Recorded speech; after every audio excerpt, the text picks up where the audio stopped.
Have you ever wondered what a mother's love is truly capable of? It's a force of nature, a quiet strength that can move mountains, often in ways we never see. Today, I want to share a story that profoundly touched me. A story about a woman named Elena and her son, Leo. It's a testament to the silent sacrifices that build the foundations of our dreams. Elena lived in a small, weathered house at the edge of a village nestled in the hills.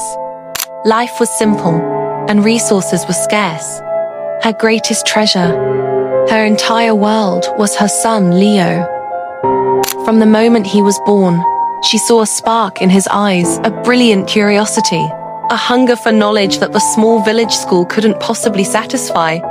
Leo would devour any book he could find, his mind soaring far beyond their humble surroundings. Elena knew with a certainty that only a mother possesses that her son was destined for something more. Her dream became his dream, for him to attend the grand university in the distant city, a place that seemed as far away as the moon. But dreams, especially big ones, come with a hefty price tag. The university's tuition fees were a fortune, an amount Elena couldn't imagine holding in her hands. The villagers would whisper, "It's impossible. She should be practical. A boy like Leo belongs here, working the fields." But Elena tuned out their doubts.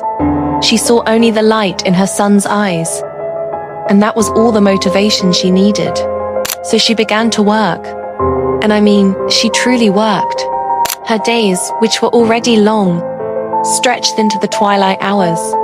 She took on extra shifts at the local textile mill, her hands already calloused, becoming rougher as she guided threads through the noisy looms. When her shift ended, she didn't go home to rest. She would go to the market to sell the vegetables she grew in her tiny garden patch, her voice joining the chorus of vendors late into the evening. But that still wasn't enough. So, Elena started a small secret business. Late at night, when the entire village was asleep, and the only light was a single flickering bulb in her kitchen, she would sit and embroider. Her needle would dance across the fabric, creating intricate patterns of flowers and birds, each stitch a silent prayer for her son's future. Her back ached, and her eyes would blur from the strain, but she never stopped. These beautiful cloths were her secret weapon.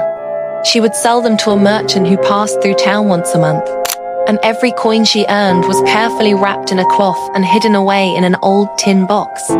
That box was her hope chest, filled not with linens for a wedding, but with the tuition for an education. Leo, being a bright and perceptive boy, noticed the changes. He saw the deepening lines on his mother's face, the way she would sometimes drift off from exhaustion, the new calluses on her fingers. "Mum, you're working too hard," he'd say, his heart aching for her. "I can stay. I can get a job here and help you." But Elena would just smile, a gentle, unwavering smile, and smooth his hair. "Nonsense, my dear Leo. A little work never hurt anyone. You just focus on your books. Make me proud. That's all the rest I need." She skillfully hid the extent of her sacrifices, shielding him from the true weight of her burden. She wanted his mind to be free, unburdened by guilt, focused solely on the prize. She would mend her own worn-out clothes over and over again, but she always made sure Leo had a new notebook, a sharp pencil, and a candle to study by at night. Her sacrifice was her secret, a silent gift she gave him every single day. Years passed like this. The tin box grew heavier, coin by coin, stitch by stitch. Finally, the day came when Leo received his acceptance letter from the university. The house filled with a joy so pure it felt like sunshine. But as Leo celebrated, a wave of reality washed over him. He knew the cost. He went to his mother, his heart heavy. "Mum, this is incredible, but how? How can we possibly afford this?" That's when Elena walked to her room and returned with the old, dented tin box. She placed it on the table between them and slowly opened the lid. Leo's eyes widened. Inside, Nestled in soft cloths were stacks and stacks of coins and worn bills. It was a fortune, painstakingly gathered over countless nights and exhausting days. And tucked among the money was a small, beautifully embroidered handkerchief. On it, in her neat but tired stitching, were the words, "For my sun, my star, go shine." At that moment, Leo understood everything. The late nights, the worn hands, the endless work, it all clicked into place. He saw the true price of his dream. Not in the coins in the box, but in the years his mother had given. The sleep she had lost. The life she had poured into his future.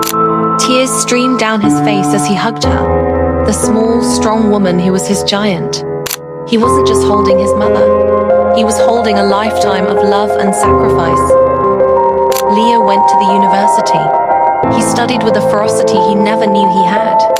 Every late-night study session, every challenging exam, he saw his mother's face, her tired eyes, her hopeful smile. He wasn't just studying for himself anymore. He was studying for both of them. He carried her dream with him, and it became the fuel for his own. He excelled, graduating at the top of his class with honors.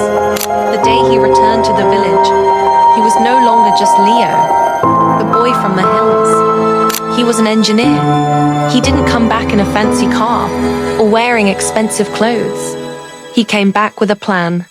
He used his knowledge and his earnings to bring change to the place he called home. He helped design a better irrigation system for the farms, making life easier for everyone. He helped establish a small fund to create a better school with a real library, so that other children with a spark in their eyes wouldn't have to look so far for their dreams. One evening, he found his mother sitting on the porch, her hands finally resting in her lap. The setting sun cast a golden glow on her face, and the lines of exhaustion seemed to have softened. He sat beside her and took her hands in his. They were still rough, but to him, they were the most beautiful hands in the world. "Mum," he said softly, "look at what you've built. Not just me, but all of this." Elena looked at her son, her pride and joy, and then at the thriving village around them. A single tear rolled down her cheek, but this time, it was a tear of pure, unadulterated joy. She had sacrificed her present for his future, and in doing so, he had come back to build a better present for them all. Her love hadn't just educated a son, it had uplifted a community. This story for me is a powerful reminder. A mother's love isn't always loud or dramatic. Often, it's in the quiet moments, the hidden sacrifices, the things we don't see until we're much older. It's the mended clothes, the extra jobs, the sleepless nights spent worrying and praying. It's a love that invests everything without asking for anything in return, except for a chance for their child to shine. So, if you can, take a moment today. Think about the silent sacrifices someone has made for you. Maybe it's your mother, your father, a grandparent, or someone who believed in you when no one else did. Give them a call. Tell them thank you. Because the foundations of our lives are often built by hands we never saw working. Thank you so much for listening to this story with me today. If it touched your heart, please consider hitting that like button and subscribing for more stories that celebrate the human spirit. And I do love to hear from you in the comments. Share a story about someone who made a sacrifice for you. Let's fill the comments with gratitude. Until next time, take care.